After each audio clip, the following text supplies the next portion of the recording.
Halo, saya Giuseppe Salameri, NIM 2011045 Prodi DKV. Di video kali ini, saya akan menjawab pertanyaan dari video materi perkuliahan agama mengenai keadilan. Pertanyaan pertama, apa definisi keadilan? Menurut informasi di Wikipedia yang menggunakan teori John Rawls, keadilan adalah kondisi kebenaran ideal secara moral mengenai sesuatu hal baik menyangkut benda atau orang. John Rawls sendiri sebagai seseorang yang dianggap filsuf politik terkemuka abad ke-20 di Amerika Serikat menyatakan bahwa keadilan adalah kelebihan fitur pertama dari institusi sosial, sebagaimana halnya kebenaran pada sistem pemikiran.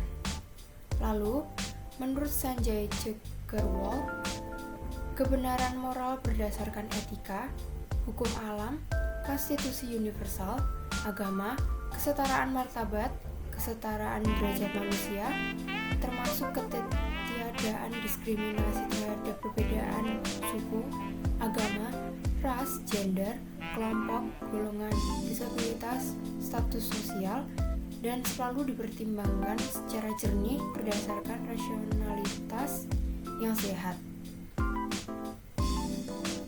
Pertanyaan kedua, mengapa definisi tersebut relevan dengan situasi sekarang?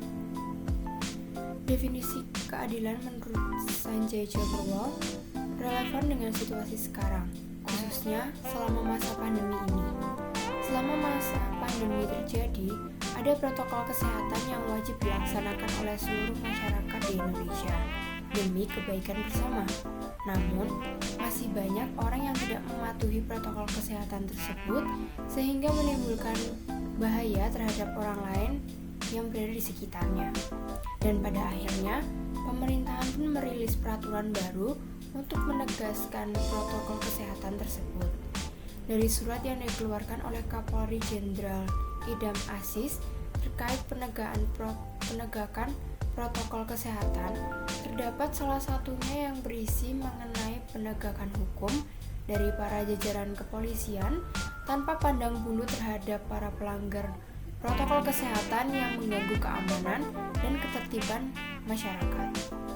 Dalam konsep keadilan Aristoteles, keadilan ini termasuk dalam keadilan komunikatif, yaitu perlakuan terhadap seseorang tanpa memandang jasa atau pangkat atau kontribusinya, karena semuanya dianggap sama rata. Pertanyaan yang ketiga, di mana keadilan tersebut pernah terjadi dan berhasil? Keadilan tersebut pernah terjadi di kediaman Rizik Syihab sekaligus markas FPI di Petamburan, Jakarta. Hal ini terjadi dikarenakan adanya penyelenggaraan pernikahan sang putri, yaitu Syarif Najwa Shihab, dan acara peringatan Maulid Nabi Muhammad. Pada akhirnya, Satpol PP DKI Jakarta melayangkan surat pemberian sanksi denda administratif kepada FPI dan petinggi FPI, yaitu Rizik Syihab.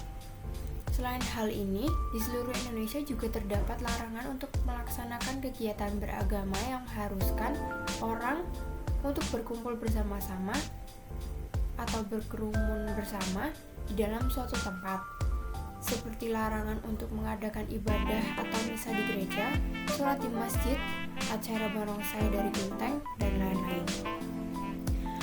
Pertanyaan yang keempat, bagaimana mekanisme atau organisme atau sistem yang tepat untuk melaksanakan konsep keadilan tersebut? Bertingkah secara tegas tanpa membeda-bedakan. Keadilan ini hanya dapat dicapai apabila kita tidak mudah goyah terhadap suatu perbedaan yang mengecek kita, seperti halnya status sosial, status politik, agama, suku, ras, dan lainnya. Pertanyaan yang terakhir, kapan konsep keadilan tersebut pernah berhasil dilakukan? Konsep keadilan ini pernah berhasil dilaksanakan atau dilakukan pada Sabtu 14 November 2020 yang lalu ketika digelarnya pernikahan Syarif Najwa Shihab dan acara peringatan Maulid Nabi Muhammad yang digelar di kediaman Rizik Syihab sekaligus markas FPI di Petamburan, Jakarta. Terkait acara tersebut, Satpol PP DKI Jakarta telah melayangkan surat pemberian sanksi denda administratif kepada FPI dan petinggi FPI si Rizik Syihab. Lalu kemudian FPI diharuskan membayar denda administratif sebesar 50 juta rupiah atas pelanggaran protokol kesehatan pencegahan COVID-19 pada penyelenggaraan acara tersebut. Sekian dari saya, mohon maaf apabila ada salah kata. Terima kasih.